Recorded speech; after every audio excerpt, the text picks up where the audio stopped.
জয় শ্রীকৃষ্ণ। রাধে রাধে। নমস্কার বন্ধুরা, আজ চলে এসেছি আরও একটি নতুন ভিডিও নিয়ে।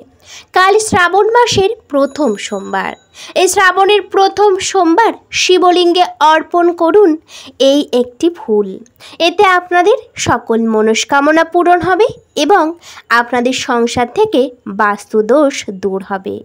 আসুন বন্ধুরা, এবার জেনে নিই সেই ফুলটি কি এবং কিভাবে অর্পণ করতে হবে। তার আগে বলি বন্ধুরা, আপনাদের কাছে একটাই অনুরোধ, আপনারা আমার চ্যানেলে নতুন হলে অবশ্যই চ্যানেলটিকে সাবস্ক্রাইব করে আমার পাশে থাকবেন। বন্ধুরা, কাল শ্রাবণ মাসের প্রথম সোমবার। বাংলা বছরের চতুর্থ মাস হলো শ্রাবণ। প্রচলিত বিশ্বাস অনুযায়ী শ্রাবণ মাস হলো দেবাদিদেব মহাদেব এবং দেবী পার্বতীর পুনর্মিলনের মাস বলা হয়। শ্রাবণ মাসে দেবাদিদেব মহাদেবের পূজা করার ফলে বিশেষ আশীর্বাদ প্রাপ্ত হয়। পুরাণ মতে এই শ্রাবণ মাসে দেবাদিদেব মহাদেবের সমুদ্র মন্থনে প্রাপ্ত হলাহল পান করে পৃথিবীকে বিষমুক্ত করেন।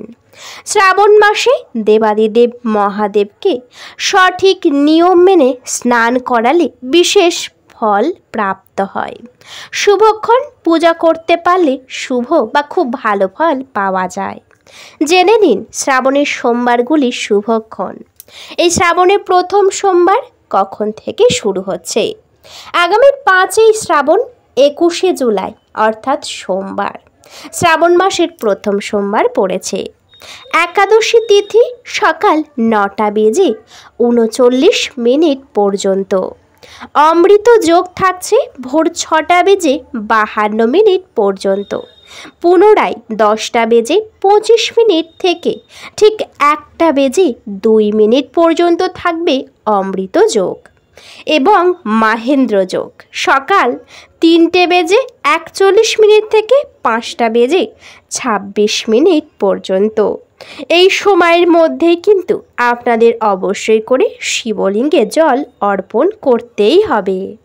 বন্ধুরা, শিবলিঙ্গে বাবা মহাদেবের প্রিয় ফুল অর্পণ করার জন্য আপনাদের কাল অর্থাৎ শ্রাবণের প্রথম সোমবারে অবশ্যই অনেক সকালে ঘুম থেকে উঠে যেতেই হবে। যদি মনে করেন বেশিক্ষণ ঘুমাবেন তাহলে কিন্তু হবে না। যে কোনো শুভ কাজ, যে কোনো পুজোর কাজ সর্বদাই তাড়াতাড়ি ওঠা অত্যন্তই ভালো। তাই চেষ্টা করবেন একটু সকালবেলা উঠে যাওয়ার। এরপর ব্রহ্ম মুহূর্তে উঠেই আপনারা কোনো দিকে তাকাবেন না। অবশ্যই দেবাদিদেব মহাদেবের নাম স্মরণ করবেন, তারপর প্রণাম করে নেবেন। এরপর আপনারা যেমন আপনাদের ইষ্ট দেবতাকে প্রণাম করেন তেমন করতেই পারেন। তারপর প্রত্যেকদিন সকালে যে বাসি কাজ থাকে প্রত্যেক বাড়িতে সমস্ত কাজ ছেড়ে ঘর বাড়ি গুছিয়ে আপনারা গঙ্গাতে স্নান করে নেবেন। বলা হয় এই সময়কালীন গঙ্গা স্নান অত্যন্তই ভালো। এরপর গঙ্গা স্নান করে আপনারা কিন্তু একটি শুদ্ধ বস্ত্র পরে প্রথমে 1 ঘটি জল নেবেন, তারপর সূর্যদেবকে অর্ঘ্য দেবেন। যখনই সূর্যদেবকে অর্ঘ্য একেবারেই সম্পূর্ণ, তারপর সোজা যাবেন বাড়ির ঠাকুর ঘরে। ঠাকুর ঘরে গিয়ে ঠাকুর ঘর মুছে পরিষ্কার বা শুদ্ধ করবেন। এরপর ঠাকুর ঘর সুন্দর করে ফুলের মালা সহযোগে ফুল দিয়ে সাজাবেন। বন্ধুরা, সাজানো হয়ে যাবার পরে আপনারা অবশ্যই আপনাদের বাড়ি যে শিবলিঙ্গ রয়েছে শিবলিঙ্গকে একটি পাত্রর উপরে বসাবেন। সেই পাত্রের উপরে বসিয়ে আপনারা পঞ্চদ্রব্য দিয়ে ভালো করে অভিষেক করাবেন। যখন অভিষেক করাবেন অবশ্যই প্রদীপ ও ধূপ একত্রে জেলে অবশ্যই সামনে রাখবেন। এরপর একে একে পঞ্চদ্রব্য দিয়ে অভিষেক করাবেন। অভিষেক করানোর সময় বলবেন ওম নমঃ শিবায়, এরকম বলে আপনারা অভিষেক করাবেন। অভিষেক সম্পূর্ণ হয়ে যাবার পরে আপনারা শিবলিঙ্গে ভালো করে শুদ্ধ জল দিয়ে ভালো করে স্নান করিয়ে একেবারেই মুছিয়ে নেবেন। এরপরে অবশ্যই করে যে স্থানে সর্বদাই দেবাদিদেব মহাদেব বিরাজমান রয়েছে সেই স্থানে বিরাজমান করে দেবেন। এরপর একে একে শিবলিঙ্গে আপনাদের কয়েকটি জিনিস অর্পণ করতে হবে। তা হলো বন্ধুরা, প্রথম যে জিনিস তা হলো পৈতে। হ্যাঁ বন্ধুরা, একেবারেই ঠিকই শুনেছেন। এই পৈতে অর্থাৎ ঠাকুরের পরানো পৈতে যে কোনো দশকর্মার দোকানে খুব সহজেই পেয়ে যাবেন, সেখান থেকে নিয়ে আসতে পারেন। এরপর পৈতে পরানো হয়ে যাবার পরে আপনারা নিয়ে নেবেন একটি বেল পাতা। বন্ধুরা, বেল পাতাটি যেন একেবারেই গোটা হয়, কোনো যেন ছিদ্রও না থাকে।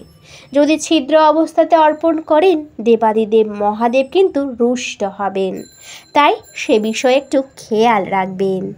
বন্ধুরা, প্রথমে বেলপাতাটি ভালো করে গঙ্গার জলে ধুয়ে সাদা চন্দন লাগিয়ে তারপর শিবলিঙ্গে অর্পণ করে দেবেন। এরপর আপনাদের অবশ্যই করে সেই শিবলিঙ্গের বেলপাতার উপরে যে ফুলটি অর্পণ করতে হবে, যে ফুল ছাড়া বলা চলে বাবা একেবারে অসম্পূর্ণ পূজা, সেই ফুলটি হলো বন্ধুরা ধুতুরার ফুল। হ্যাঁ বন্ধুরা, একেবারেই ঠিকই শুনেছেন। বাবা মহাদেবের অতি প্রিয় এই ধুতুরার ফুল, তাই আপনারা যদি সাদা ধুতুরা পান সেটাও নিতে পারেন, যদি নীল ধরনের পান সেটাও নিতে পারেন। অবশ্যই ধুতুরার ফুল নিয়ে আসবেন, ভালো করে গঙ্গার জলে ধুয়ে শিবলিঙ্গের উপরে দেবেন। এছাড়াও আরও কয়েকটা ফুল রয়েছে, সেগুলিও কিন্তু বাবা মহাদেবের কাছে অত্যন্তই প্রিয়। যেমন বন্ধুরা আকন্দ ফুল, বেল ফুল, এছাড়াও রয়েছে অপরাজিতা অর্থাৎ নীলকণ্ঠ। এই ফুলগুলিও কিন্তু দেবা মহাদেবের অত্যন্তই প্রিয়, তাই অবশ্যই আপনারা এই প্রত্যেকটা ফুল আনতে পারেন। যদি মনে করেন এতগুলি ফুল হয়তো আনতে পারবেন না, সেক্ষেত্রে অবশ্যই ধুতুরা ফুল এনে শিবলিঙ্গে অর্পণ করে দেবেন। বন্ধুরা, তারপর অক্ষত আতপ চাল জপ একত্রে শিবলিঙ্গে অবশ্যই দেবেন। এরপর পুনরায় আপনারা আরও একবার দুধ ঢেলে অবশ্যই আপনাদের মনস্কামনা জানাবেন। ঢালার সময় বলবেন ওম নমঃ শিবায়, এই কথাটি বলে দুধ অবশ্যই ঢালবেন। তারপরে আপনারা বাবার সামনে গোটা ফল নিবেদন করবেন এবং প্রদীপ জেলে আরতি সম্পূর্ণ করে বাড়িতে পূজা সম্পূর্ণ করে নেবেন। পূজা সম্পূর্ণ হয়ে যাবার পর বাইরে অপেক্ষা করে তারপর সমস্ত ভোগ তুলবেন, নিজেরা গ্রহণ করবেন এবং বাড়ির সবাইকে দেবেন। বন্ধুরা, আপনারা যদি উপবাস রাখেন অবশ্যই বাড়িতে নিরামিষ খাবেন। এদিন চেষ্টা করবেন আপনারা সাবুদানা খাওয়ার, অর্থাৎ সাবুর খিচুড়ি খেতে পারেন, সাবু মাখা খেতে পারেন, এছাড়াও নানান ধরনের ফল অবশ্যই খেতে পারেন। যেটা সম্ভব সেটা অবশ্যই খাবেন।